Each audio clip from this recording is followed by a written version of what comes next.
Comme chaque semaine, on se retrouve pour parler actualité technologique. C'est le 139e épisode qu'on vous propose cette semaine. «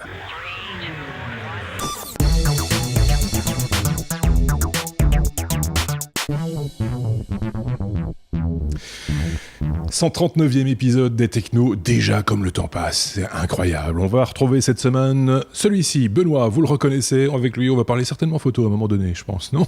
J'ai pas regardé on va en parler un petit peu. Un petit peu quand même, hein, parce que c'est Monsieur Déclencheur, je le resitue quand même au passage.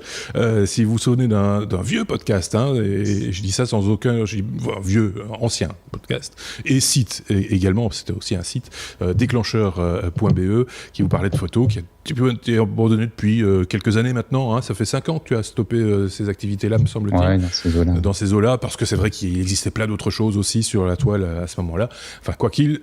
On le retrouve régulièrement dans les technos et c'est un réel plaisir. L'autre, vous le connaissez aussi, c'est Marc, informaticien.be, entre autres, qui vient régulièrement parler nouvelles technologies avec nous ici dans les technos.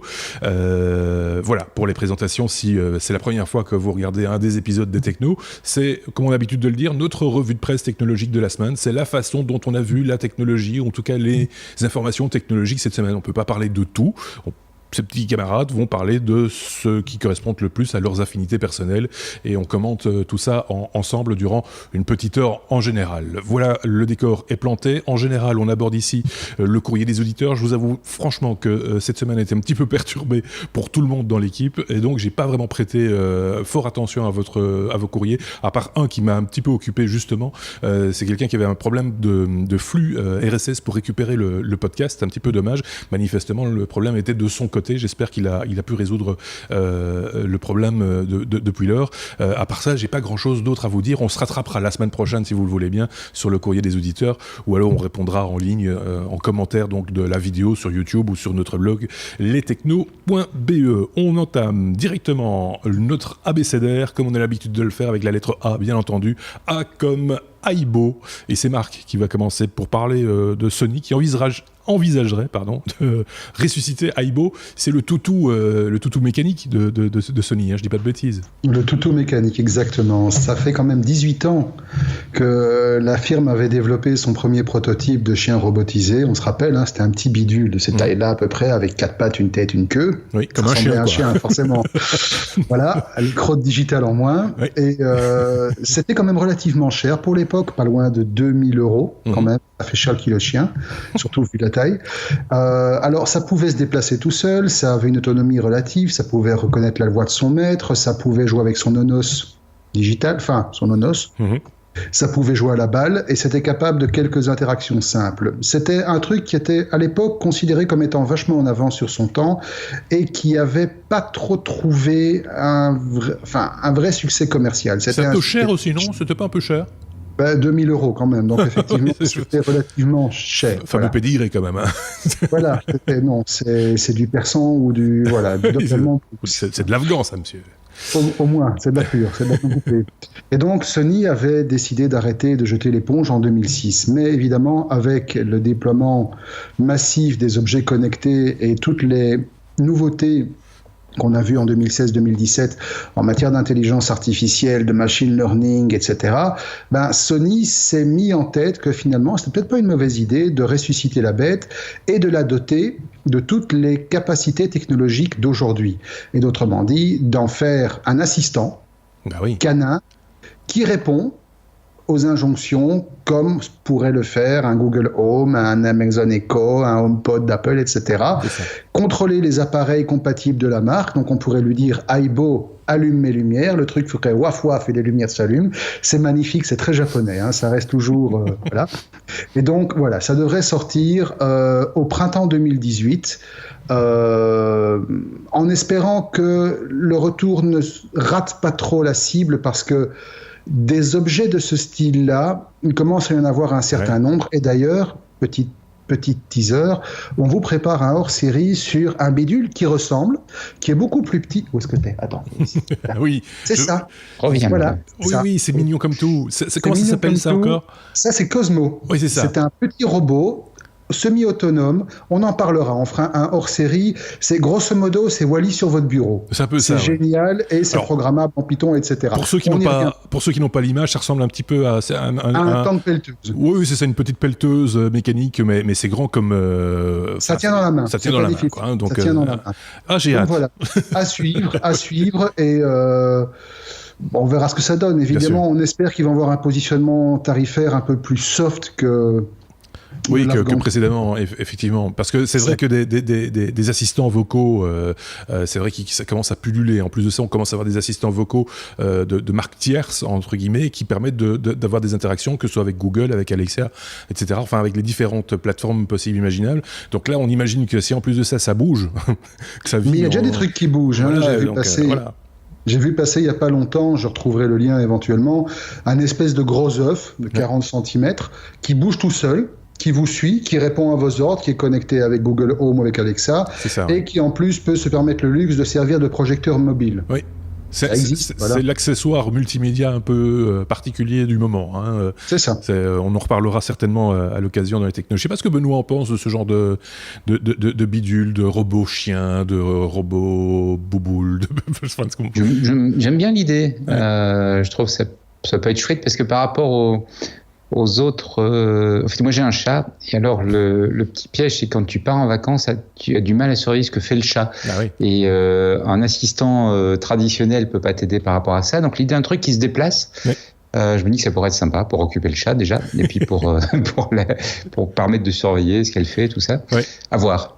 C'est vrai que je me demande comment ça pourrait matcher entre un chat et un chien à hibou. Je sais que mon chat a très peur du robot aspirateur, donc je serais curieux de voir ce que ça va donner. Alors qu'on l'a vu sur des vidéos sur YouTube, etc., les fameux lolcats. Moi j'ai un chat froussard. Que certains chats adorent ça et voyagent sur le.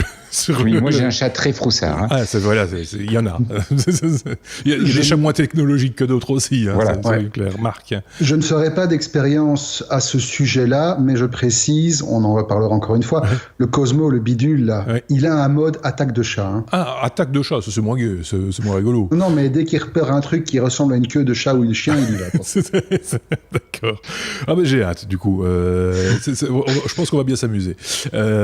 Si vous, de votre côté, vous avez déjà expérimenté des choses de ce genre-là, des petits robots rigolos ou des choses comme ça, n'hésitez pas à nous le faire savoir et on en reparlera bien entendu dans un prochain épisode ou dans un hors-série.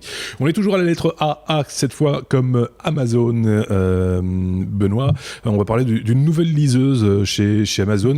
On le sait, enfin en tout cas les habitués du podcast savent que tu es un grand lecteur et que tu uses et abuses de tes liseuses et donc on comprend tout à fait pourquoi ce type d'annonce t'intéresse au premier chef, Benoît. Alors, je les use pas tant que ça. J'ai regardé parce que je me suis commandé là, le petit nouveau. Et je me dis, tiens, mais ça fait quand même quelques années que j'ai mon Paperwhite et je l'ai acheté en 2013. D'accord. Donc c'est quand même un gadget qui dure, 4 ans, c'est bien. Qui a une durée de vie, je trouve, raisonnable. Ouais. La batterie commence à se faire un petit peu faiblarde. Je me disais, tiens, je le changerais bien. Puis je regardais un petit peu et je me disais, le Oasis, ça a l'air sympa, mais il n'y a pas le capteur de luminosité qui est sur le Paperwhite, je pense, le modèle en dessous. Ah, il y a du choix maintenant, il va falloir... J'hésitais, et puis hop, la typa qui sort l'Oasis avec le capteur de luminosité. Voilà. C'est sympa. C'est quand même sympa, il n'y a pas à dire. C'est bien. Donc, effectivement, c'est le modèle haut de gamme dans les liseuses Kindle. Donc, dans la gamme Kindle, il y a les tablettes avec un écran classique et puis il y a les liseuses avec un écran encre numérique. Donc, l'avantage de l'encre numérique, c'est que c'est des écrans qui sont très, très fins, très, très lisibles, très agréables à lire, qui restent lisibles en plein soleil. Donc même si tu es à l'extérieur, comme c'est de l'encre sur un fond, donc vraiment comme de l'encre sur du papier, ça reste complètement lisible. L'écran est éclairé frontalement, donc l'éclairage se fait pas comme sur un écran LCD par l'arrière, ce qui explique d'ailleurs que les écrans LCD ont du mal avec le soleil. Il y a une couche devant l'écran qui permet de l'éclairer, mais donc l'avantage c'est quand le soleil tape, le soleil remplace cet éclairage frontal et juste un éclairage plus fort. Et quand tu veux lire le soir, tu peux quand même le faire sans devoir allumer la lampe ou quoi que ce soit. Et donc, comme je le disais à l'instant, il y a un capteur de luminosité, une nouveauté sur le modèle haut de gamme. L'Oasis, c'est un modèle ultra fin, ultra léger. Ils ont quand même trouvé le moyen d'augmenter l'écran qui fait 7 pouces maintenant. C'est dans la gamme actuelle le plus grand des Kindle. La résolution est très très bonne, 300 points par pouce. Et l'autre nouveauté et là c'est une nouveauté complètement dans la gamme, il est résistant à l'eau, ce qui veut dire que pour les amateurs de liseuses Kindle, c'est le premier Kindle qu'on peut prendre dans son bain comme un bouquin. Donc ça y est, le remplacement du bouquin est intégral. Oui, c'est ça. Alors, ceci dit, le papier dans l'eau, ça le fait pas non plus. Oui, mais le papier dans l'eau, l'avantage, c'est que si tu laisses tomber ton livre, ça arrive.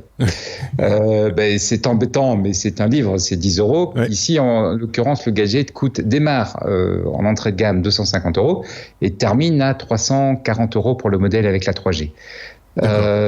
En sachant que chez Amazon, la 3G est gratuite, on paye à l'achat, mais ensuite tu peux, dans le monde entier, te connecter. Tu n'as accès qu'à Wikipédia et à la boutique Kindle, mais ça te permet de racheter des bouquins où tu te trouves.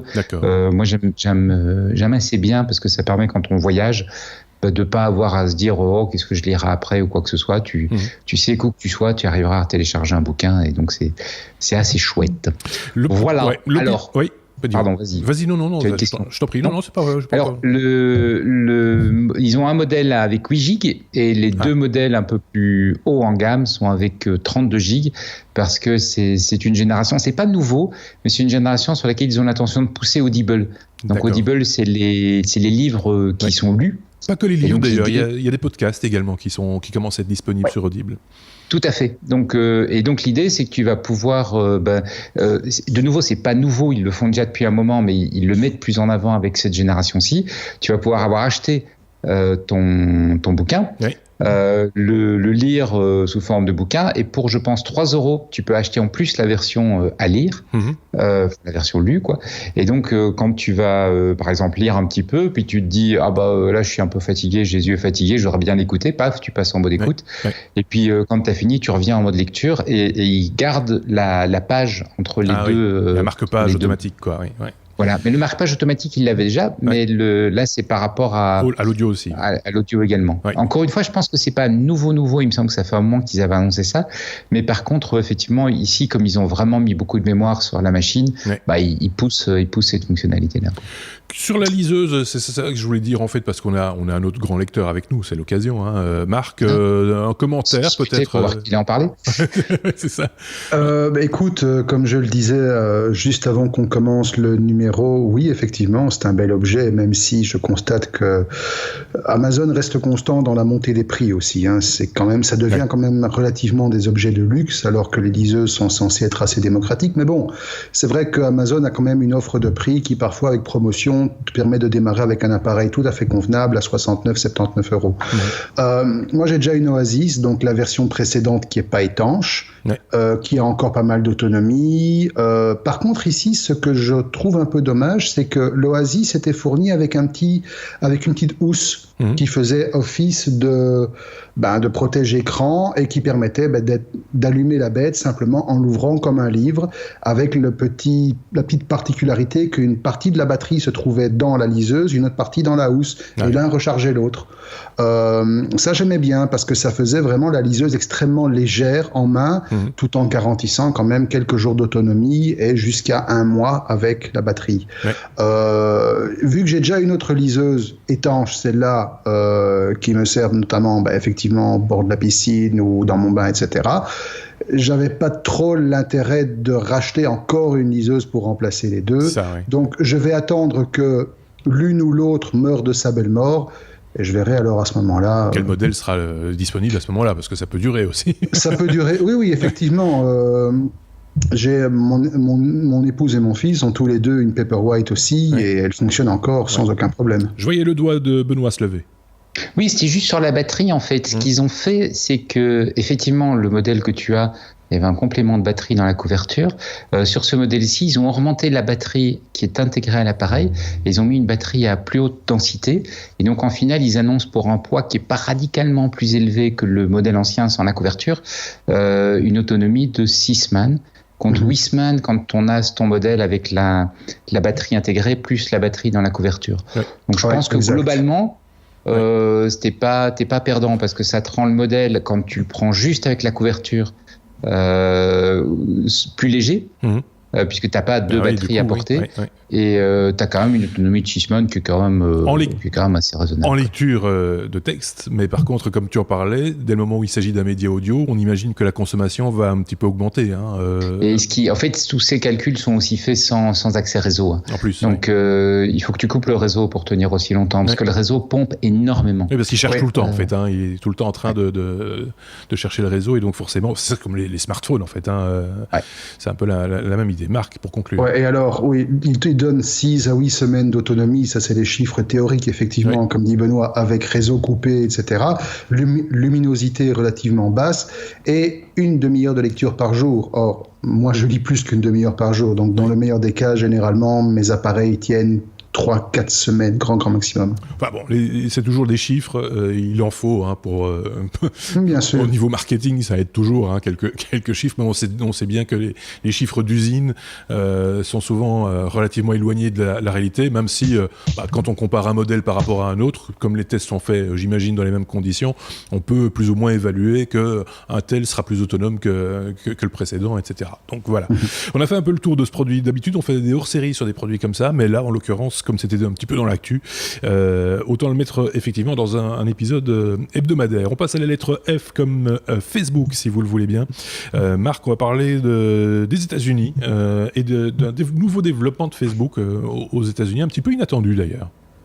Bon, inattendu pas vraiment, parce que finalement, quand tu réfléchis, ça reste en ligne avec leur politique de vouloir imposer ou faire entrer Facebook dans absolument tous les aspects de la vie quotidienne. On avait déjà la possibilité de payer via Messenger, on avait déjà la possibilité de faire le suivi de ses places de concert, de ses tickets d'avion, de ses réservations Uber même, l'expérience avait été faite. Donc ici, finalement, c'est une conséquence, c'est une suite logique, on va dire, donc aux États-Unis, de nouveau uniquement. Il est désormais possible, avec l'application Facebook, smartphone, de commander à manger auprès de toute une série de fournisseurs. Bon, alors, c'est pas de la haute cuisine, c'est du delivery.com, c'est du Chipotle, c'est du Jack in the Box, c'est du Papa John, donc c'est de la haute gastronomie américaine.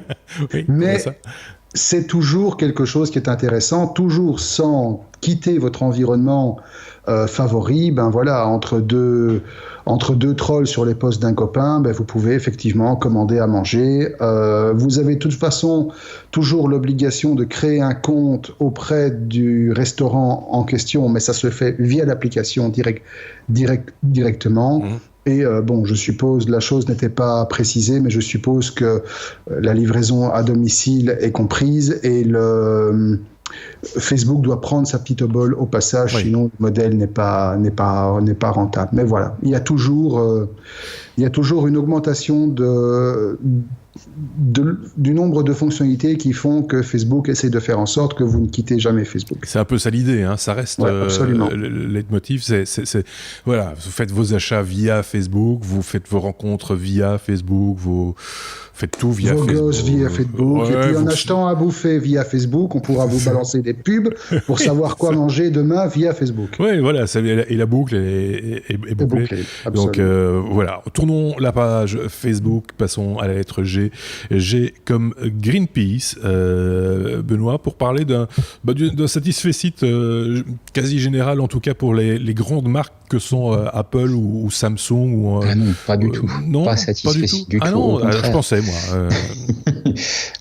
Pas franchement. Non. C'est même plutôt désolant. D'accord. Donc Greenpeace sort un guide de l'électronique verte. Oui.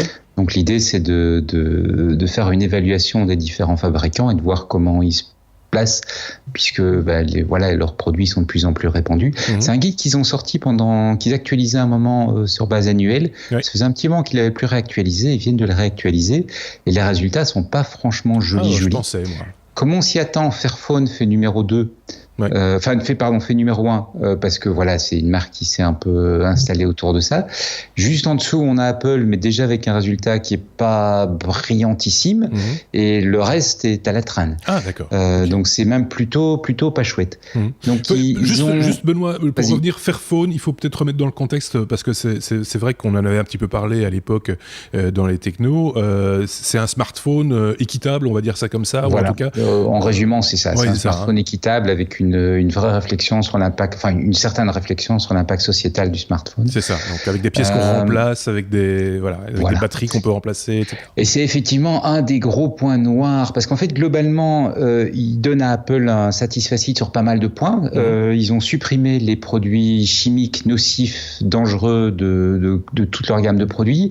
Ils ont énormément réduit leur impact en CO2 parce qu'il se fait que l'étude de Greenpeace montre que jusqu'à 80% du CO2 d'un produit est généré pendant la phase de fabrication. Et comme Apple maintenant a énormément investi là-dedans, ils marquent des points là-dessus. Mais par contre, il y a un certain nombre d'autres points ainsi où ils sont bien, ils publient énormément d'informations, etc., qui sont tous les critères que Greenpeace a retenus. Mais par contre, évidemment, il y a l'aspect réparabilité où ils sont pas les meilleurs, puisque leurs produits extrêmement intégrés sont quasiment impossibles à réparer. Et à partir de là, le reste du marché s'effrite, mais rapidement, et c'est franchement pas joli, avec des produits qui contiennent encore énormément de produits chimiques dangereux, une énorme consommation d'énergie avec rejet de CO2 sans trop s'en préoccuper. Très peu d'informations qui sont publiées. C'est un des gros points où pas mal de marques perdent des points parce qu'ils ne publient aucune information sur ce qu'ils font en matière d'évolution environnementale et sur l'état de leurs produits. Donc on imagine, sachant que c'est des marques qui aiment bien communiquer, que s'ils avaient des bonnes choses à dire, ils se priveraient pas de le dire. Oui. Donc voilà. Et alors ce problème de réparabilité qui se répand à travers toute la gamme. Est-ce que toutes les gammes de produits. Est-ce que dans ce rapport, parce que on peut parler d'un rapport, ils tiennent compte également des origines des matériaux qui sont utilisés. On parle des terres rares, de différents composants qui sont des fois récupérés dans des mines par des enfants, en tout cas dans une certaine misère, etc. Est-ce que on en tient compte aussi dans ce rapport? Alors Greenpeace, c'est pas dans le fair trade. Non. Donc leur métier, c'est la protection de l'environnement. L'aspect social de l'extraction des produits, c'est pas leur fer de lance. Et donc c'est pas spécialement sur ce point-là. Ils n'en tiennent pas compte dans la note. Ils le mentionnent pour certaines marques, mais ils n'en tiennent pas compte dans le calcul de la note finale. Par contre, ils se posent la question effectivement du recyclage et de la réutilisation. Et on se rend compte qu'énormément des produits électroniques sont avec des matières primaires. Et donc, certes, on peut recycler un certain nombre de produits, mais les marques ne recyclent pas. Donc, c'est assez frappant. Apple n'arrête pas de mettre en avant le côté recyclable de l'aluminium et du verre qu'il utilise dans tous ces produits, qui sont deux matériaux effectivement très recyclables et qui sont facilement réutilisables. Mais Apple ne recycle pas énormément. Donc, il récupère les matériaux, mais il ne les réutilise pas pour les nouveaux produits. Donc, on voit qu'il y a quelques marques qui s'engagent un petit peu, et puis il y a surtout, et c'est un autre point sur lequel ils attirent beaucoup l'attention, les fabricants chinois sont en croissance énorme sur ces marchés, et eux, ils s'en foutent, mais complètement. La seule marque qui s'en fout autant qu'eux, c'est Amazon. Avec l'Oasis dont on parlait il y a quelques instants. Donc c'est pas un rapport sympathique. Enfin, c'est pas un rapport rassurant, je trouve. Tu vois, quand tu vois que la meilleure marque, elle est déjà un B, et que tous les autres sont en dessous, c'est pas. Est-ce que ce sera peut-être ma dernière question par rapport à ça, mais est-ce que le rapport tient compte aussi des à côté du produit? Il y a eu un article il n'y a pas tellement longtemps qui m'avait fait un petit peu sourire parce que je pense que le journaliste était un petit peu passé à côté de l'information sur la boîte, l'emballage du futur iPhone 10 qui trouvait très belle, etc., etc. L'information qu'il y avait derrière, c'était qu'il y avait beaucoup moins de carton utilisé dans les nouveaux emballages d'iPhone, et que donc du coup il y avait une certaine économie également au niveau de l'empreinte écologique sur le transport, sur la fabrication, etc. Ils en tiennent compte dans le rapport Oui, parce que c'est une réalité. Donc, ce qu'ils ont fait, c'est analyser l'ensemble de la chaîne d'approvisionnement. Donc, depuis la fourniture des matières premières jusqu'à la livraison, et puis après d'analyser l'utilisation. Ouais. Et donc, effectivement, le journaliste a peut-être fait sourire, mais c'est tout à fait correct. Ouais. Le fait d'utiliser des boîtes plus petites permet de mettre plus de produits dans une palette, donc d'être moins consommateur en énergie. Non seulement ça fait moins de matériaux au point de départ, et c'est un des rares points où ils recyclent d'ailleurs, c'est dans le carton de leur boîte. Mais en plus, ça permet d'avoir une livraison qui est plus efficiente.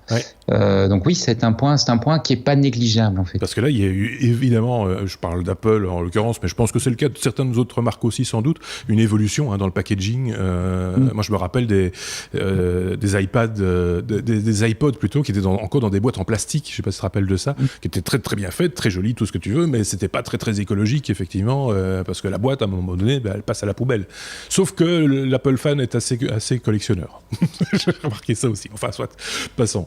Bon, chouette. En tout cas, un rapport intéressant et à suivre sans doute aussi quand on fait un achat, faire un achat responsable, par exemple. C'est peut-être pas tout à fait inutile d'avoir cette donnée-là en tête par la même occasion. On peut passer. En tout cas, la meilleure façon qu'on a en tant que consommateur de faire évoluer les choses, c'est d'en tenir compte dans nos critères d'achat. Oui, parce que c'est le meilleur moyen de mettre la pression sur les fabricants aussi à un certain degré. Dès qu'on touche à l'aspect économique, ça les fait bouger en général. Enfin, en tout cas, on espère.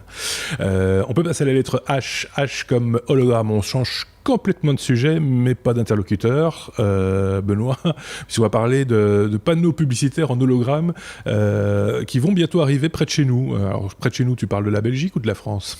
Je parle du fait que la marque est en train de se lancer et a l'intention, c'est une marque basée à Londres. Okay. Donc, ils ont certainement la mise en œuvre d'un réseau de distribution européen. Alors, c'est l'actu en soi, le produit est pas complètement nouveau. Je l'avais complètement zappé. C'est arrivé cette semaine dans ma timeline. Comme étant il y a ce machin, est-ce que vous l'aviez vu?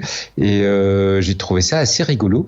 On se souvient, tu sais, dans Retour vers le futur, t'as ce moment où t'as Marty qui est devant le cinéma et puis il y a le grand requin qui arrive, qui se précipite vers lui là. Une publicité pour Jaws 19 ou un truc dans le genre là.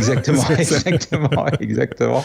Et la marque ici, Kinomo, essaye de faire un petit peu ça. Alors on va relativiser parce que ce qu'ils font est quand même beaucoup moins impressionnant, mais c'est l'idée d'avoir des écrans d'affichage qui te font un côté un peu holographique. Alors c'est un petit peu moins fantasmagorique que ce que je disais tout à l'heure avec le requin. C'est-à-dire qu'en fait c'est une espèce d'hélice sur laquelle il y a des barres de LED. Et l'hélice tourne et avec la rétention par l'œil, ça forme une espèce d'écran en l'air et tu vois, à la fois tu vois ce qui se trouve derrière. Puisque l'hélice tourne, et en même temps, tu as une rétention de l'image, et l'image est assez haute résolution. Et donc, évidemment, les vidéos qu'on voit ne permettent pas tout à fait de se rendre compte du truc, mais les gens qui l'ont vu ont l'air de trouver ça absolument bluffant. Et donc, tu as des espèces de panneaux comme ça, et leur but, c'est d'arriver sur le marché de la pub avec des panneaux publicitaires qui vont un petit peu attirer l'attention, parce que tu vas passer dans une galerie commerçante et tu auras l'impression d'avoir, je sais pas moi, une chaussure, si on reste sur Retour vers le futur, qui tourne et qui se lasse toute seule. C'est vrai que la pression, parce que du coup, même en vidéo, parce que je me rappelle de cette vidéo, effectivement, même en vidéo, il y a cette impression de 3D, parce qu'il y a une espèce de profondeur de champ. C'est assez bluffant. La projection elle-même n'est pas en 3D, c'est bien un truc là, puisque c'est une hélice qui tourne, mais effectivement, tu as une très forte impression de 3D. Ils mettent des objets qui sont mobiles et tout, donc c'est assez bluffant. Il y avait une autre idée, entre guillemets, de la 3D, en tout cas de profondeur. Il y a un panneau publicitaire, je ne sais pas où il est pour le coup, je me demande s'il n'est pas à New York tout simplement, où ce sont les écrans qui avancent carrément. Times Square. C'est à Times Square, oui c'est ça, et où ils arrivent à faire des vagues et des motifs, etc. C'est relativement limité, mais c'est quand même bien bluffant aussi. Je ne sais pas, Marc, ce que tu en penses, tu sembles avoir aperçu aussi ce truc-là. Oui, j'avais vu le truc de Coca-Cola, effectivement, Times Square, c'était gigantesque, à motoriser et tout, ça devait consommer ça devait rejeter autant de CO2 qu'un super pétrolier en pleine activité. Non, moi, ce que je me demande, parce que je suis en train de regarder la vidéo que Benoît a mis en lien. Vous-même, vous pouvez la voir, il y a un lien dans le Combien blog. de temps avant qu'il y en ait un qui ait mis son doigt? Parce que là, ça oui, parce que c'est comme un ventilateur. D'ailleurs, ça existe, des petits gadgets comme ça. Moi, j'en ai vu il y a pas tellement longtemps, où vous avez le ventilateur, USB même, je pense, et quand le ventilateur tourne, il y a l'heure qui s'affiche sur les pales. C'est le même principe, c'est exactement le même principe. Il y avait un Kickstarter pour faire ça sur des roues de vélo, parce que bon, ça existe en gadget qui allume la roue de vélo, mais pour faire des images qui se projettent sur ta roue de vélo quand tu roules. Mais là, la différence du produit Kinomo, c'est visiblement la très haute résolution. Donc, ils sont apparemment arrivés à faire une image à beaucoup plus haute résolution que ce qu'on voit ailleurs aujourd'hui dans les systèmes LED. On va dire holographique. C'est ça, parce que le principe en lui-même, il n'est pas récent du tout. J'ai des amis qui ont utilisé ça comme projet dans nos études d'électronique, et je suis pas tout jeune. Donc alors, effectivement, c'est pas récent. C'est vraiment pas récent. Ça date de la LED, de l'histoire de la LED et du ventilateur. Enfin bref, voilà, une idée relativement simple entre guillemets sur le papier. Après, peut-être un peu plus complexe à mettre en œuvre et qui donne des résultats sympathiques. On parlait de vidéos, etc. N'hésitez pas à aller sur le blog, lestechno.be. Tous les liens sont référencés dans l'article correspondant à cet épisode, c'est-à-dire le 139. Toutes les sources sont documentées également, donc vous pouvez retrouver comme ça les origines des informations dont on vous parle ici même. On était à la lettre K comme crack, Marc. On va parler de ce fameux crack. Ça, c'est vraiment dans l'actu de cette semaine. Tout qui a un routeur Wi-Fi avec une clé de protection WPA2 tremble probablement un petit peu. Alors ça, c'était le contexte quand Matti Vanouf, qui est le chercheur qui a découvert cette faille, belge de la KUL, Cocorico, donc qui a effectivement trouvé... Cocorico, d'accord. Donc qui a trouvé l'origine de cette faille qui se situe effectivement généralement au niveau de la couche la plus basse du matériel. Donc effectivement, le monde a tremblé parce que au moment où la faille a été publiée, il n'y avait aucun moyen connu de la contourner ou de la patcher. Donc c'était, on s'imaginait déjà que la fin de la civilisation telle qu'on la connaissait allait arriver dans la semaine. Avec un peu de recul et quelques jours après l'annonce, sans minimiser le travail formidable qui a été fait par ce monsieur, il faut relativiser un petit peu, effectivement. Tout d'abord parce qu'en fait, crack, qui est l'acronyme qu'on a trouvé pour Key Reinstallation Attack, est une attaque qui est à la fois vicieuse mais très difficile à mettre en œuvre. Elle est très difficile à mettre en œuvre parce qu'elle nécessite un concours de circonstances assez précis. Alors, il faut savoir que l'attaque en question, c'est une attaque de type man in the middle. Autrement dit, elle va impliquer que le hacker ou la personne qui veut utiliser cette attaque pour rentrer dans un réseau Wi-Fi va devoir se placer entre l'émetteur, donc autrement dit le routeur ou le point d'accès, et la machine vers laquelle il veut se diriger et dans laquelle il veut rentrer. La faiblesse, la faille, en fait, si je reprends mon petit résumé, la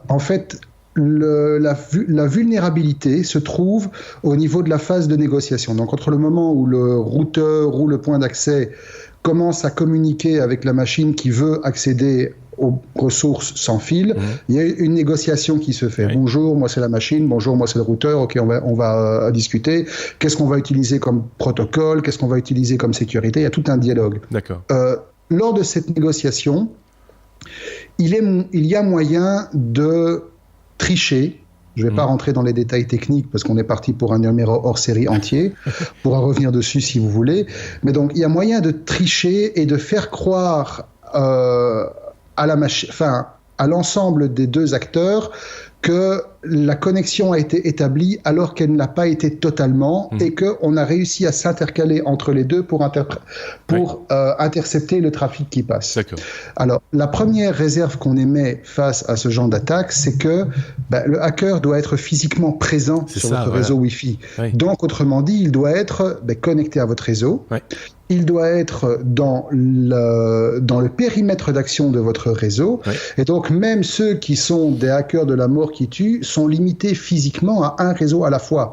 Ils ne peuvent pas en faire 40 à la fois. Donc, on n'est pas ici dans une attaque de type Heartbleed ou Shellshock où on va pouvoir attaquer Internet tout entier. C'est un réseau à la fois. Ouais. La deuxième chose, c'est que déjà, le seul type de trafic qui peut être intercepté entre les émetteurs, donc entre les points d'accès et les routeurs et les machines qui sont visées, c'est du trafic non sécurisé. Oui. À partir du moment où vous avez une connexion HTTPS, ça passe plus, c'est fini. D'accord. Troisième chose, si vous avez un routeur qui, en plus de faire de la sécurisation par WPA2, implémente aussi un filtrage par adresse MAC, donc autrement dit, chaque appareil qui est connecté sur Internet possède une adresse physique. Cette adresse physique, elle peut être filtrée au niveau de votre routeur. Et vous pouvez dire, en plus de ma sécurité standard, je fais en sorte que seule telle et telle et telle et telle machine correspond à telle et telle et telle à telle adresse puisse se connecter sur mon réseau. Si vous avez un filtrage MAC, déjà, ça restreint encore plus le niveau de sécurité, enfin le niveau de risque.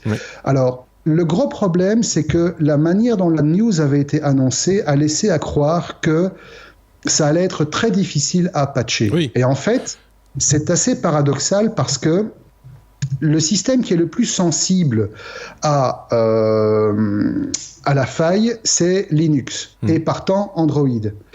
Étonnamment, pour une fois, bon élève, Microsoft avait déjà patché avant l'heure. D'accord. Bon, faut dire aussi que la faille est connue depuis un mois, grosso modo, avant que l'info ne soit sortie. Mais ça, comme je te coupe un instant, Marc, mais ça, comme à chaque fois qu'il y a ce genre d'annonce, il y a une espèce de dramaturgie autour de l'annonce, parce que dès le matin, ça commence à filter. Attention, ce soir, Intel va parler de machin, et ils vont dévoiler la fameuse faille crack, l'acronyme était déjà connu à ce moment-là, et pendant toute la journée ça a fait de la mousse comme on dit, et ça s'est accéléré, et ils ont rajouté des informations. Il y a un site officiel d'ailleurs du gars qui a découvert cette fameuse faille, et ça a pris une ampleur peut-être un peu excessive, ou en tout cas cette dramaturgie a fait en sorte que ça a monté le truc. Tout à fait. Voilà. Oui, en sucette, ça c'est clair. En sucette, parce que c'était vraiment... J'avais des contacts qui me disaient « Ah là là, je vais couper le Wi-Fi à la maison et je vais rentrer chez moi pour me couper mon Wi-Fi. » D'accord. Voilà. Bon, alors, ce qu'il faut savoir aussi, on va pas dire que la montagne a accouché d'une souris, parce qu'effectivement, le problème est quand même relativement sérieux. Maintenant, donc, ce qu'il faut savoir, Microsoft était patché avant l'heure. Pas mal de distributions Linux ont déjà fait le travail. Donc, Ubuntu, Debian, Raspbian, même OpenBSD, qui est quand même un truc relativement professionnel et pas de grand public du tout, avait déjà été patché. Là où ça pose encore problème, c'est les terminaux Android. La fragmentation de l'écosystème Android fait qu'il va être très difficile à court terme d'avoir un patch qui est poussé de manière consistante vers tous les appareils. Ça, c'est un. Du côté d'Apple, c'est déjà beaucoup plus simple parce que comme ils maîtrisent l'écosystème beaucoup mieux, ils ont un patch qui est quasi prêt qu'ils vont pousser probablement dans les jours qui viennent. On leur a reproché de tarder quand même. On leur a reproché de tarder, mais bon... On va pas le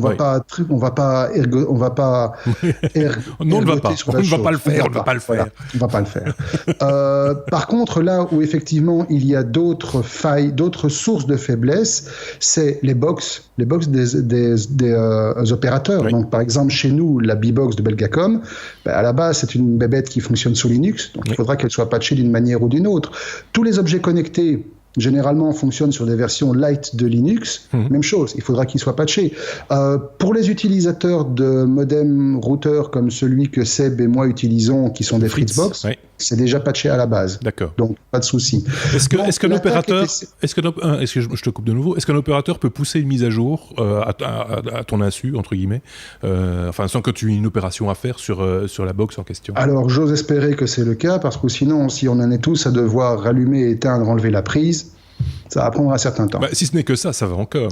Si ce n'est que ça. Mais normalement, les opérateurs sont quand même censés avoir un contrôle suffisamment poussé du matériel qu'ils mettent à disposition du client pour pouvoir pousser une mise à jour de sécurité urgentissime. Parce qu'ils ont quand même des systèmes de télémétrie, des choses comme ça, pour voir si... Voilà, donc a priori, ils devraient pouvoir avoir cette possibilité-là.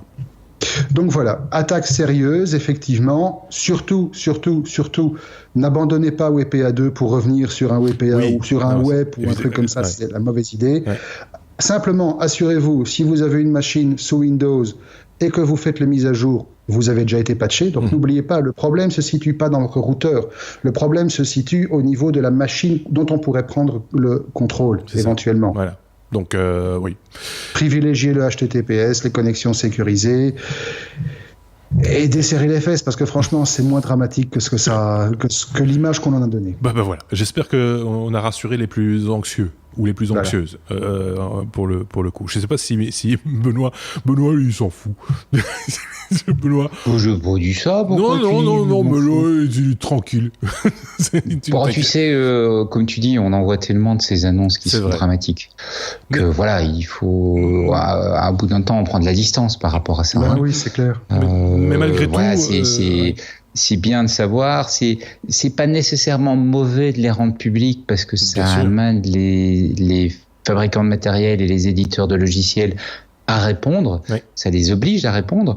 Mais voilà, il faut quand même, faut pas paniquer, quoi. On a effectivement et je comprends le point de vue aussi du chercheur en sécurité qui a besoin, je veux dire, c'est des années de recherche et puis c'est l'occasion de sortir son truc, donc je comprends que lui, il a envie que son truc s'entende.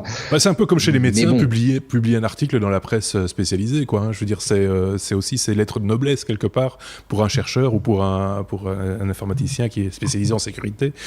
Ça fait partie du jeu, on va dire ça comme ça. On passe à la lettre L comme alors là, livre qui bouge. C'est Benoît qui propose. C'est rare, en général c'est un mot. Parce que j'ai vu ce truc dans ma timeline et ça m'a beaucoup amusé. Ouais. C'est une BD qui s'appelle Protanopia. C'est une appli iOS, donc c'est pour iPad, iPhone. J'ai vu ça aussi. Et c'est en fait une BD. Oui. Mais alors le côté original, c'est que les dessins utilisent l'accéléromètre pour bouger. Et donc quand tu inclines ton iPad, etc., tu as un effet de relief qui vient sur l'image, qui vient se monter sur l'image. Et ce truc, enfin bon, évidemment, moi j'aime bien lire, donc du coup j'ai des contacts qui aiment bien lire aussi. Et donc voilà, ce truc a pas mal circulé. Ouais. Et c'est une chouette petite appli. Je pense que c'est des outils c'est des moyens d'expression. Ça doit demander pas mal plus de boulot aux dessinateurs parce qu'il y a un côté développement, etc. derrière. Mais je trouve qu'en tant qu'outil d'expression, c'est assez sympa. Et ça m'a fait penser à un autre truc qui était sorti pendant l'été, qui est le Kindle InMotion. Ça c'est pas nouveau parce que c'est un truc qu'Apple avait sorti il y a longtemps déjà avec iBook et que Kindle a repris aussi, c'est de mettre du contenu multimédia dans ses bouquins. Alors ils en ont fait un qui est bluffant pendant l'été, c'est Harry Potter. Le tome 1. Oui. Alors tu vois, dans l'histoire Harry Potter, tu as les livres et les livres, les images sont animées. Parce que c'est des livres magiques. Ah oui. Et donc maintenant, tu peux acheter contexte. Tu peux acheter ton bouquin, ton Harry Potter, avec les vraies illustrations de Harry Potter magiques. C'est génial. Donc je trouve ça assez bluffant, parce qu'on pense aux livres comme étant le truc, c'est de la vieille techno, quoi. Ça, c'était révolutionnaire à l'époque de Gutenberg. Et puis ça a plus trop bougé depuis. Mais en fait, ça bouge. Protanopia, c'est ça le nom. Hein. C'est quoi l'histoire parce qu'il y a une histoire quand même. Hein. C'est une BD. Alors je vais être franc, j'ai pas encore tout lu.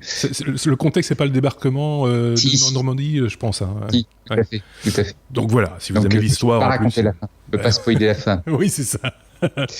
Mais à la fin, le bateau coule.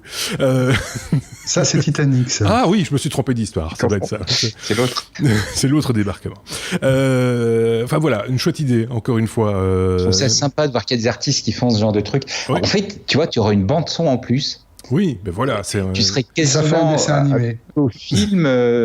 Non, parce que c'est pas tellement que c'est vraiment l'effet de relief qui est bluffant. D'accord. Plutôt qu'un côté animation où les cases seraient des mini-films chacun. C'est pas tellement ça. C'est un côté de relief parce que tu as ce côté, tu bouges ta machine. Oui, un côté vivant. Voilà. C'est un peu. C'est pas du dessin animé, mais ça anime quand même le. C'est une nouvelle forme d'art. Oui, c'est pas mal. J'espère qu'il y en aura d'autres. C'est sous forme d'application, elle est payante. Une application payante. Le prix, juste. C'est 3 €, je pense. Bon, ça va. Bon, ça va. Bon. Un bouquin, quoi. Pour un bouquin, c'est bien. Pour une BD, c'est un café. C'est un bouquin ou un café. Oui, c'est ça. Allez, on passe à la suite. Elle comme livre qui bouge, c'est fait. Je vais à la lettre. On avait une illustration, si vous avez les images, tiens, pour Harry Potter. Les images bougent pas ici, mais faut aller voir. Comme ça, faut se l'acheter. Faut se l'acheter, pour le coup, oui. C'est ça. Donc on disait O comme ça c'est marque ici mais maintenant. Oups, OnePlus. Oups, OnePlus. Pourquoi Marc ? Parce que OnePlus tape dans les données privées et se fait prendre la main dans le sac. Parce qu'évidemment, les petits coquinous, ils ne l'ont pas dit. Ben non. Et donc, déjà qu'au lancement du OnePlus 5, ils avaient été pris première fois la main dans le sac à, on va dire, optimiser les benchmarks. On va dire ça comme ça, de manière politiquement correcte. Ouais. Ici, ils ont optimisé leur collecte d'informations visant à... C'est quoi le terme qu'ils avaient utilisé ? À s'assurer que les utilisateurs bénéficient in fine d'une expérience la plus optimale possible. Oui, d'accord. Enfin, donc le genre de bullshit qu'ils peuvent te sortir quand ils sont pris de la main dans le sac, comme le gosse qui a la main dans le pot de confiture en disant « Ouais, mais non, je mesurais la profondeur du truc. Ouais. » Donc voilà, pourquoi pas. C'est scientifique, maman. C'est scientifique totalement. Et donc, à des fins scientifiques, ils étaient en train de collecter...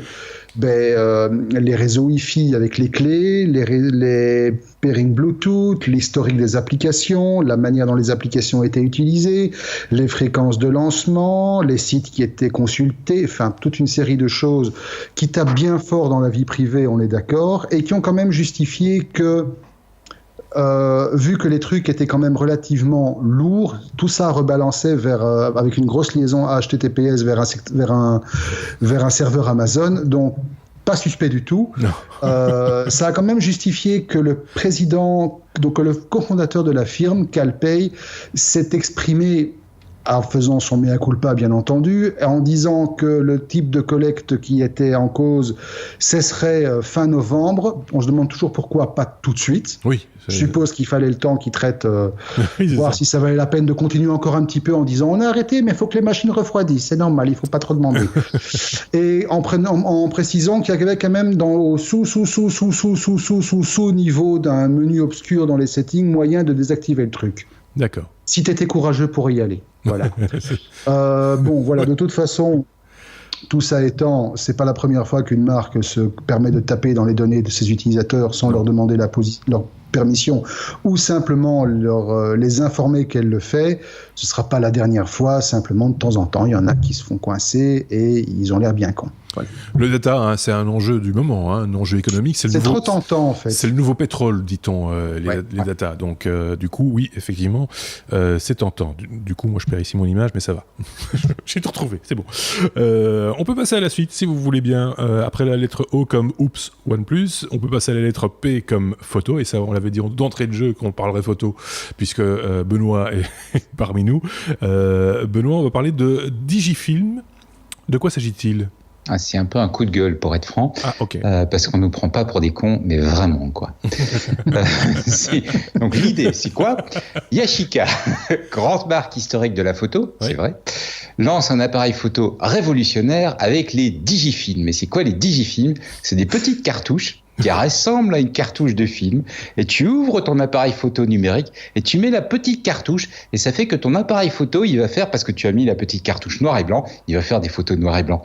Tu enlèves la petite cartouche noir et blanc et tu mets une petite cartouche ils ont une petite cartouche ISO. Moyen format, et il te fait des photos style moyen format. Tu l'enlèves, tu mets effectivement la cartouche 1600 ISO et il te fait des photos haute sensibilité. Tu vois le genre de truc que Barbie vend là pour les filles, le machin, tu enlèves et tu mets le petit bazar, et alors Barbie va dire le bon mot. On nous prend pas pour des cons.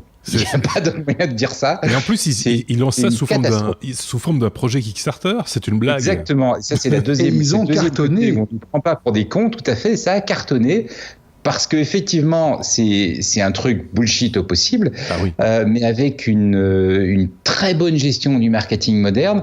Et c'est malheureusement une tendance qu'on voit de plus en plus dans le crowdfunding, certaines marques commencent à le traiter comme une espèce de téléachat.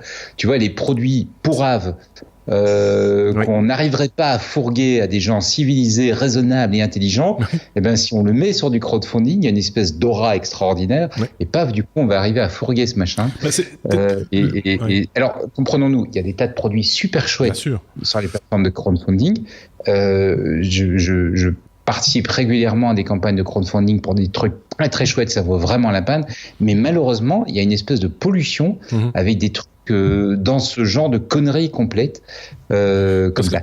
Parce qu'en plus, la plateforme, en l'occurrence ici Kickstarter, mais il y en a d'autres, est crédible, enfin a une crédibilité, a acquis certaines lettres de noblesse, et donc ces gens profitent quelque part de cette aura, quoi. Et c'est exactement ça, c'est tout ce qu'ils font. Donc en gros, derrière, tu as une petite boîte avec 2 ingénieurs qui ont dû pondre un truc vraiment con, parce que c'est pas très compliqué quand même de faire un machin, ou quand tu mets le truc, il reconnaît ce que tu as mis, et puis il change les settings du boîtier, parce que c'est rien de plus que ça. Hein. C'est sûr. Et le truc, par contre, c'est qu'effectivement, c'est des rois du marketing. Ils ont racheté ou pris une licence sur la marque Yashica. Yashica, c'est une marque historique de la photo. C'est peut-être pas une marque très connue du grand public, mais c'est une marque qui faisait des boîtiers, c'est une marque japonaise qui faisait des boîtiers qui étaient de très bonne qualité, qui était rachetée par Kyocera, qui est une marque qui fait des râpes. Moi, j'ai une râpe à gingembre Kyocera, qui sont très très bonnes. En fait, c'est une marque spécialisée dans la céramique. Et donc, ils font des produits de céramique pour l'industrie et des produits donc ménagers, des râpes qui sont vachement bonnes d'ailleurs. Et bon, les mecs de chez Kyocera, ils se sont retrouvés avec cette marque Yashica, ils savaient pas trop quoi en faire. Au bout d'un moment, le numérique est arrivé, ils ont arrêté de faire des appareils photo parce que bon, c'était plus, voilà, c'était pas leur métier. Mais ils ont gardé la marque évidemment. Et donc, une marque comme ça a un peu de valeur parce que c'est une marque connue. Et donc, les gens qui sont pas, tu vois, qui connaissent un petit peu, mais qui suivent pas le truc, ils se disent, Yashica revient, formidable. Mais non, c'est juste une licence prise sur le truc. Donc, premier aspect de s'acheter une crédibilité. Deuxième aspect de s'acheter une crédibilité, comme tu le dis, on va sur une plateforme qui fait jeune, moderne, efficace, machin, innovation, etc. Innovation, pardon, etc. Et hop, et on arrive à attraper des gogos. Ça m'énerve. Oui, c'est un peu agaçant parce qu'à la rigueur, le produit serait intéressant. Tu vois, ils auraient trouvé un petit truc, probablement marketing, mais avec un petit fond. Tiens, c'est sympa de le ressortir, comme on avait parlé de Polaroid, par exemple, voilà, des choses comme ça. Exactement. C'est le Pola, c'était un peu la même démarche quelque part, dans le sens où c'était reprendre une marque, reprendre la licence sur une marque pour venir le taper sur un produit. Mais là, effectivement, il y avait une démarche derrière, c'était un peu sympa. Il y avait mais ici, là, c'est du foutage de gueule. Quoi. Ici, il n'y a aucun apport technologique, c'est juste une bêtise, quoi. Voilà. Voilà. Le coup de gueule était mérité, c'était le coup de gueule de la semaine. Pour une fois, c'est pas moi, c'est Benoît. Et c'était à la lettre P comme photo. Et donc, si j'ai pas été clair, n'allez pas soutenir la campagne. Oui, c'est ça, c'est du bullshit. Allez voir la vidéo parce que c'est amusant à voir, mais n'allez pas soutenir. Moquez-vous peut-être, vous faites des commentaires pour vous moquer parce que ça le mérite aussi. C'était la lettre P comme photo, on passe directement, pouf, comme ça, la lettre T comme transport, parce que Marc a des choses à nous dire cette semaine en matière de transport. On va parler de Porsche, par exemple. Ouais. Petite parenthèse quand même, moi j'ai appris que Kyocera faisait des couteaux. Oui. C'est une grande nouveauté parce que moi je connaissais Kyocera pour les photocopieurs. C'est un truc monstrueux. D'ailleurs, quand tu tapes Kyocera dans Google et tu vas voir les images, tu as une image de couteau qui traîne toute malheureuse et tu as 400 000 images de photocopieurs. J'ai appris un truc aujourd'hui, c'est magnifique. Donc voilà. Fermeture de la parenthèse. C'est des gens qui sont capables de faire plein de sur la céramique. Oui, effectivement, je vois. Ils sont capables de faire plein de choses. C'est ça je pense qu'ils font, je ne suis pas sûr, mais je pense qu'ils font aussi des tuiles pour les toits. Oui, des tuiles solaires, effectivement. En céramique. J'ai la photo devant moi, c'est possible. Mais attention, ça coupe. Tout ça nous ramène effectivement, mais grosso modo c'est la même chose. Vous avez des boîtes qui ont un core business et qui se lancent dans autre chose. Ouais. Ici c'est un peu similaire avec Porsche, qui me donne furieusement l'impression qu'ils veulent devenir un Netflix ou un Spotify de la bagnole de luxe. Bon. Je m'explique. Ils viennent de lancer un service d'abonnement, donc c'est pas très technologique, mais le parallèle était assez sympa. Ils viennent de lancer un nouveau programme qui s'appelle Porsche Passport, Porsche Amérique uniquement, qui est en fait un service d'abonnement mensuel. Donc tout comme vous avez votre abonnement Netflix ou votre abonnement Spotify ou votre abonnement Deezer, vous pouvez taper dans le catalogue et vous pouvez écouter ce que vous voulez, regarder ce que vous voulez. Ici c'est la même chose. Vous avez un montant mensuel, bon c'est pas donné, hein, ça commence à $2000 par mois, et vous pouvez à ce tarif-là rouler avec ce que vous voulez. Vous avez envie d'essayer une 718, vous essayez une 718. Vous avez envie de rouler dans une Macan ou dans une Cayenne, vous roulez dans une Macan ou dans une Cayenne. Ça, c'est le plan de base. Le plan juste après, le Accelerate, $3,000. Là, vous avez Panamera, Carrera, enfin tous les autres véhicules qui sont disponibles. À ça, vous avez de toute façon, donc c'est un truc qui tombe tous les mois, $2,000 ou $3,000 tous les mois, plus des frais d'entrée. Oui. Dont je ne connais pas le montant. Et donc, voilà, moi, ça me pose un peu... Une garantie, sans doute aussi Probablement une garantie, mais on n'en parle pas. Mais donc, voilà, ça me pose un peu question dans le sens où ici, on a une société qui est florissante, qui n'a vraisemblablement, au dernier résultat, pas de problème de chiffre d'affaires ou de pénétration de part de marché sur son segment à elle, et qui se lance dans un système qui est à des années-lumière de son business model. Voilà, moi, ça me pose un peu question. Je m'interroge furieusement sur la finalité de la chose. Il doit y avoir une raison marketing là derrière, ou un essai. En fait, ils ne sont pas les premiers. Non, je pense pas. Cadillac a sorti un truc comme ça il y a 1 an à peu près sur le marché américain où est en train ils ont annoncé le produit. Je ne sais pas s'il est déjà commercialisé ou pas. Et c'est la même chose, c'est aussi une marque de luxe. Et donc je suppose que Porsche essaie de répondre à l'offre de Cadillac. Oui, et surtout si c'est sur le marché américain, justement, ça se justifierait amplement. Et puis, il y a peut-être aussi un aspect de donner aux gens l'envie de goûter à des modèles vers lesquels ils n'iraient pas spontanément et ainsi inciter à l'achat, peut-être. Ah non, parce que quand tu es abonné, tu n'as pas besoin d'acheter. Hein. Oui, mais je pense que c'est quand même des marques à forte notoriété, je pense à Porsche en l'occurrence, où les gens ont envie de posséder quand même l'objet. Je dis peut-être une bêtise, mais j'ai l'impression que c'est ce genre de public qui a besoin d'avoir la machine à eux, quoi, personnelle. Voilà. Mais... Je ne sais pas, mais ce parallèle entre un modèle qui commence à vraiment faire ses preuves dans le domaine du software ou du service digital, qui se retrouve ici vers des grosses bagnoles bien matérielles, je ne sais pas, ça m'interroge. À suivre, peut-être. À suivre. Pourquoi pas. On reste chez toi, Marco, toujours pour parler de transport. On va parler de la police de Dubaï, qui va bientôt avoir des motos un petit peu particulières. Ça me fait un petit peu penser à un épisode de Star Wars, moi, pour le coup. Ouais, tout à fait. Et franchement, la police de Dubaï, ça doit être un boulot génial, parce que ces gars ont la chance d'expérimenter toutes les technologies possibles et imaginables. Et en matière de bagnole... C'est pas comme chez nous où franchement ils en sont réduits à rouler avec des 2 chevaux à 3 roues dans les meilleurs des cas. Non, franchement là, ils vont avoir... Oui, ça dépend. Hein. Le financement de la police chez nous, on peut... T'habites à la campagne. Ouais, d'accord.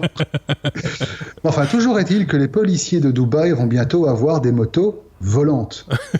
Et effectivement, alors, grosso modo, c'est un gros drone, un très gros drone, qu'ils utilisent déjà dans la police de Dubaï. Donc, ils ont déjà des trucs avec l'intervention par drone. Ici, ça s'appelle le Scorpion. C'est un gros bidule, un quadricoptère capable de soulever jusqu'à 300 kg, de se déplacer à 70 km/h et de monter à 5 mètres d'altitude. Avec une autonomie qui est annoncée entre 25 et 35 minutes. Je suppose qu'il y a moyen de changer les batteries assez rapidement. Et donc, c'est un appareil qui va permettre à la police, in fine, de contourner les obstacles, d'arriver plus rapidement sur site quand il y a des situations d'urgence et également de faire des missions de surveillance en zone urbaine.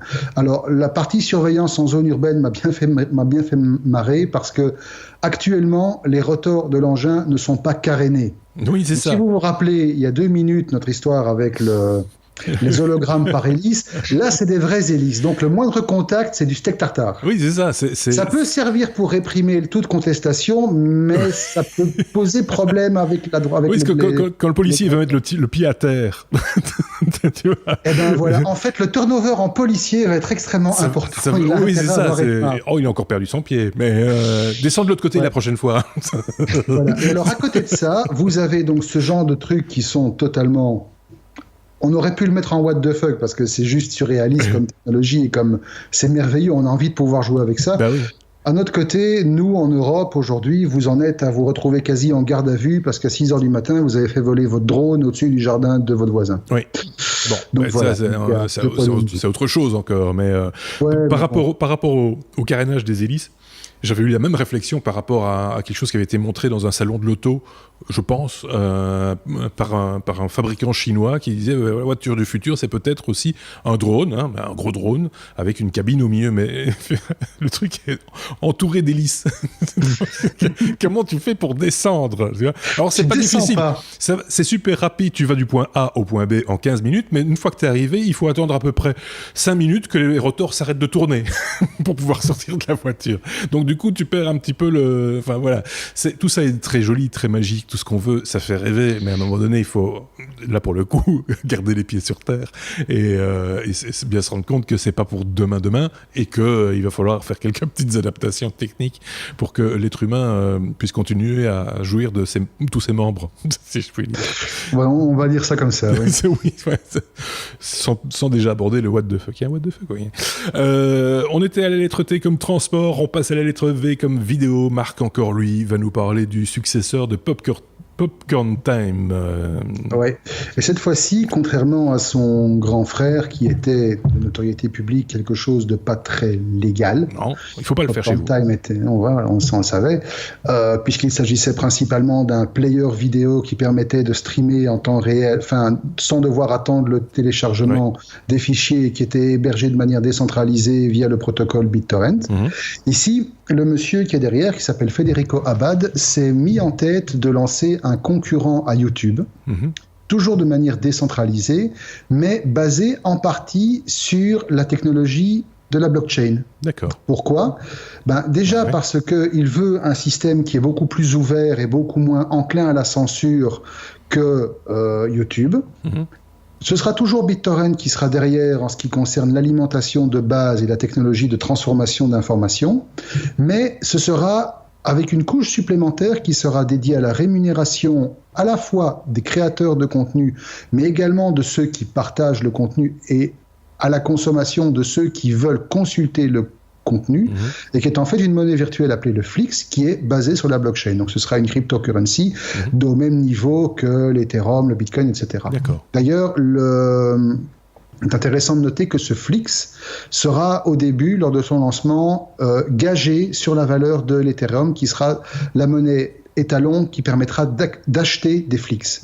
Et avec un système assez amusant, selon le moment dans le temps par rapport au début de l'ICO, vous allez avoir des valeurs différentes. Au début, vous allez avoir, disons, 5000 Flix pour un Ethereum. Si vous attendez 2-3 jours, la valeur diminue. Jusqu'à une semaine après, vous n'aurez plus que 5 ou 600 Flix. Donc voilà, il y a déjà à la base une partie spéculation qui va probablement un peu faire foirer les choses. Mais voilà, c'est un parti pris... C'est un parti pris de base. Donc, Federico s'est associé avec 4 autres personnes. Des personnes qui ont l'air, alors quand on regarde un petit peu le profil des gens, d'être des pointures dans leur domaine. Il y a une personne qui est spécialisé dans tout ce qui est blockchain, qui a vraiment déjà un track of record assez impressionnant dans le domaine. D'ailleurs, il a déjà contribué à la création de plusieurs crypto-monnaies. Il y a un autre monsieur qui s'appelle Javier Dovidio qui travaille qui est reconnu pour son travail dans tout ce qui est l'utilisation des mégadonnées des algorithmes prédictifs. Et donc voilà, il s'est bien entouré. Le truc va s'appeler Flixo. Va donc permettre à la fois de mettre en avant des contenus qu'on n'aurait pas trouvés via des canaux standards parce qu'il y a des problèmes de distribution, de droits, etc. Il faut noter qu'ici, ils vont d'office éliminer tout concept de géoblocage. C'est quelque chose qui ne va pas exister. Le contenu sera disponible partout. Il n'y aura pas de modération en tant que telle. Il y aura une curation qui sera déléguée à une communauté dont elle n'est pas garantie qu'elle va rester pérenne. Donc autrement dit, à un certain moment, si le système s'alimente lui-même et se régule lui-même, il est possible que la curation, donc la pseudo-modération, disparaisse avec le temps. Alors c'est pas la première fois que quelqu'un essaye de réinventer la roue. Maintenant, il faut dire que les gens qui se sont mis ensemble ont quand même pas mal de compétences pour le faire. Affaire à suivre, on a l'habitude de le dire, mais c'est intéressant de voir que de plus en plus, et c'est pas Sébastien Arbogast qui va me contredire, la blockchain rentre dans des trucs où on ne l'attendait pas vraiment. Oui, ou justement, certains l'attendent justement peut-être plus prestement qu'on imagine. Exact. On avait d'ailleurs abordé ce sujet justement avec Sébastien, dont tu viens de parler, dans un hors-série, plusieurs hors-séries consacrés aux crypto-monnaies, mais particulièrement dans le premier hors-série consacré à la blockchain que vous retrouverez sans aucune difficulté sur notre chaîne YouTube ou dans les podcasts, dans les hors-séries. On aborde cette question-là en parlant par exemple des fichiers MP3 qui auraient pu être conçus entre guillemets dans un concept de chaîne de blocs et que du coup il n'y aurait pas eu cette distribution à tout va du fichier MP3 et que finalement il aurait gardé le fichier en lui-même, aurait gardé toute sa valeur lors de transfert. Enfin, voilà, plein de choses comme ça dont on vous parle dans ce hors-série et dont on aura encore l'occasion certainement de reparler avec Sébastien, puisque c'est un peu notre spécialiste blockchain justement. Je ne sais pas si Benoît avait un commentaire à faire sur ce sujet ou pas. Non, mais c'est bien de voir ce genre de... Ah oui, tu sais, il y a cet économiste Piketty dont on parle pas mal, oui. Qui appelle en fait au développement d'une pluralité de monnaies, oui. Partant de l'idée que un des problèmes qu'on a, c'est que comme on a des monnaies qui sont une espèce de monoculture de monnaies, oui. Si on avait des monnaies plus spécialisées, quand une va moins bien, l'autre pourrait prendre le devant. Donc moi je pense que c'est une bonne chose de voir le développement ainsi de d'autres formes de monnaies. C'est le cas avec des monnaies de façon très générale. Pas uniquement avec la blockchain et les crypto-monnaies, mais c'est le cas également avec ce qu'on appelle les CEL, ou des choses comme ça, qu'on trouve des monnaies très locales. Oui, il y a plein de... Enfin, ça bouge dans ce sens-là, ouais. Ça bouge dans plein de sens, et moi je trouve ça chouette de voir que ça bouge. Bonne idée, et c'est chouette de voir que la technologie peut aider aussi dans ces cas-là. W, on est déjà à la lettre W dans ce 139e épisode. W comme Western Digital. Benoît, on va parler de quoi, d'une capacité encore augmentée de disque dur, c'est ça ? Voilà, c'est pas le W qu'on attendait. Hein. Non, pas encore. Donc effectivement, Western Digital, très vite, parce qu'il n'y a pas grand-chose à en dire, juste pour dire, les disques durs, ça paraît un peu mort, parce que c'est vrai que sur nos machines, aujourd'hui, il y a du flash partout, de la mémoire flash partout, mais pour ce qui se trouve derrière nos machines dans le cloud, ça a encore beaucoup de sens, souvent pour des raisons économiques, de s'appuyer sur des disques durs. Et donc des fabricants, dès qu'on a des gros volumes de données, le coût des mémoires magnétiques reste beaucoup plus bas, et donc ça reste un marché compétitif. Et Western Digital, qui est un des derniers grands acteurs du domaine, a annoncé une espèce d'évolution technologique importante, ce qui s'appelle le MAMR, Microwave Assisted Magnetic Recording. L'idée, c'est que comme on veut pouvoir augmenter la densité, il faut faire les têtes de lecture et d'écriture plus petites, et quand on les fait trop petites, à un moment elles ont du mal à écrire, et donc ils ont mis au point un système à base de micro-ondes pour préparer le support d'écriture avant que la tête n'écrive dessus, et ça permet d'augmenter considérablement la densité, puisqu'ils annoncent une croissance annuelle des capacités de 15%. D'accord. Donc pour le même prix, ton giga, il va faire 1 giga 15, et puis etc. Ouais. Les premiers produits sont attendus pour des produits de démonstration qui seront livrés au grand compte en 2018, et la commercialisation grand public pour tout le monde, y compris donc les clouds, mais aussi si on veut l'installer chez soi, plutôt pour 2019. Et ils ont vraiment de grosses attentes sur la techno, puisqu'ils s'attendent à pouvoir monter à produire un disque dur de 40 téraoctets. Ouais. D'ici à 2025. Donc 2025, c'est dans 7 ans. Ouais. C'est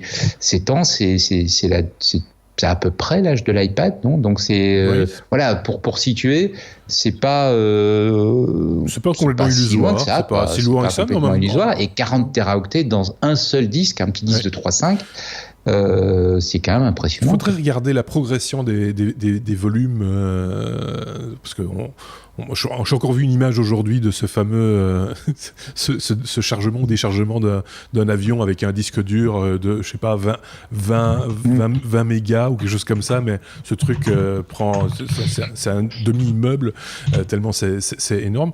Il y a je pense une table de progression des mémoires en fonction du volume occupé. Je ne sais pas si ça, en l'occurrence, ça fait partie de la norme, ou si ça donne un petit coup d'accélérateur à cette évolution. Je me tourne vers Marc qui, en général, une bonne source pour ce genre d'informations, mais je sais Alors pas. effectivement, j'étais en train de googler la chose et on trouve facilement des graphes qui montrent l'évolution de la capacité, de la densité de stockage avec le temps. Et bon, c'est pas un secret, c'est du logarithmique pur, quoi. D'accord. Donc là, en Enfin, l'occurrence... de l'exponentiel. L'exponentiel, oui. Donc là, en l'occurrence, 40 téraoctets pour 2025 sur un volume restreint, entre guillemets, enfin celui que tu disais d'un disque dur classique. Oui, ça me frappe parce que mon premier disque dur était un 40 mégaoctets. Oui. Donc tu vois, ça devait être un 20. C'était il y a quelques années, effectivement. Hein. Mais on n'en est pas tellement... Et puis on jouait beaucoup avec des disquettes aussi à l'époque. C'était encore les disquettes et tout ça. On n'en est pas vraiment tellement loin, vu qu'il y a quoi, il y a 2 semaines, Western Digital, justement, avait déjà annoncé un disque à 14 Tera. Oui, donc oui. Bon, tout ça évolue, tout ça pour dire que tout ça évolue très très vite, mais que c'est peut-être pas pour le particulier, c'est peut-être plus effectivement pour les serveurs, pour les etc. Donc pour stocker des archives ou que sais-je. Bon, voilà, on gardera ça à l'œil comme on a l'habitude. Évidemment, on est toujours à la lettre W et on reste à la lettre W pour l'instant ultime. W comme what the fuck traditionnel cette semaine. C'est Marc qui nous parle d'une machine à apprendre un peu particulière là aussi. Oui. En fait, le machine learning, c'est magnifique parce que ça vous permet de faire des tonnes de choses intéressantes. Et dans ce cas-ci, ça va vous permettre d'éviter de perdre vos photos de Stouquette. Donc, en fait, si vous êtes tendance, Jones, tout ça, etc., ou star de ciné, etc., vous avez certainement l'habitude de stocker sur votre smartphone des photos compromettantes de vous ou d'autres, en tenue généralement inexistante ou dans des positions relativement scabreuses. Photos qui n'attendent que de se retrouver dispersées au vent dans la nature, sur Facebook, sur Internet ou dans des endroits encore moins recommandables. Donc, grâce à une application qui s'appelle Nude, ça n'a pas été très très originaux pour le nom, mais bon, soit. Grâce à une application qui s'appelle Nude, les éditeurs de cette application se sont basés sur 2 choses. Ils se sont déjà basés sur CoreML, qui est toute une bibliothèque de machine learning qui a été introduite par Apple dans iOS 11 et qui permet de faire des tâches intensives en traitement d'images et donc de reconnaissance d'images sans devoir être dépendant d'un serveur distant. Donc autrement dit, la machine, l'appareil, le smartphone, l'iPad est autonome et peut mouliner des tonnes de données sans devoir forcément échanger ça avec d'autres et surtout bouffer une batterie monumentale. Ça, c'est la première chose. Deuxième chose, ils ont développer des logiciels, parce qu'il a fallu alimenter évidemment ces moteurs de reconnaissance. Ils ont développé des logiciels qui ont permis d'aller piller, on va dire ça comme ça, tout ce que Pornhub, Xhamster, YouPorn, etc. comptent de vidéos pour obtenir les images les plus représentatives et permettre de concevoir des cartes, des modèles mathématiques, des modèles... des schémas, on va dire, de ce à quoi ressemble normalement une photo de Stouquette. Ou d'autres choses. Oui, de toute façon, une Stouquette qui est impliquée quelque part à un niveau. Et donc, ils ont amassé pas loin de 50 millions d'images. On admire l'abnégation, quand même, c'est un sale boulot, mais il faut le faire. Et donc, tout ça permet d'avoir une application que vous installez sur votre téléphone, donc pour l'instant uniquement iOS, on l'a compris, même si on se doute qu'avec toutes les puces de machine learning et les neural networks qui vont arriver sur Android, ça va se démocratiser aussi. L'application peut tourner soit en tâche de fond, soit être déclenchée de manière ponctuelle, et simplement, elle va mouliner à la volée toutes les photos qui passent par votre smartphone. Dès qu'il y a un bout de Stouquette qui est suspecté, l'application va effacer la photo de là où elle va la stocker dans un répertoire sécurisé qui est protégé par un code PIN. Donc, en fait, ça va vraiment faire un coffre-fort à Stouquette pour s'assurer que votre honneur reste sauf. Et alors, petite cerise sur le gâteau qui est assez sympathique, c'est que si quelqu'un réussit quand même à avoir accès à votre téléphone et essaye de pirater le code PIN ou de rentrer le code PIN pour avoir accès à vos photos, eh bien, la caméra frontale se déclenche, sa bobine est faite et ça part partout. D'accord, ok. Donc le voleur se fait... Le voleur se fait, voilà. Ça, c'est une application qui pourrait servir, et qui a déjà été imaginée. Il me semble qu'on avait parlé une fois de ça, d'une application comme ça pour protéger le smartphone qui prenait une photo du voleur. Mais le but derrière n'était pas de protéger tes photos cochonnes non plus. Non. Mais là, c'est malin en plus. Enfin, voilà. C'est malin en plus. C'est rigolo, c'est bien pensé. C'est bien pensé, et je connais certainement des personnes qui vont se ruer sur le téléchargement dans pas longtemps. Ah, bon, alors, je connais. On a un chroniqueur, à mon avis.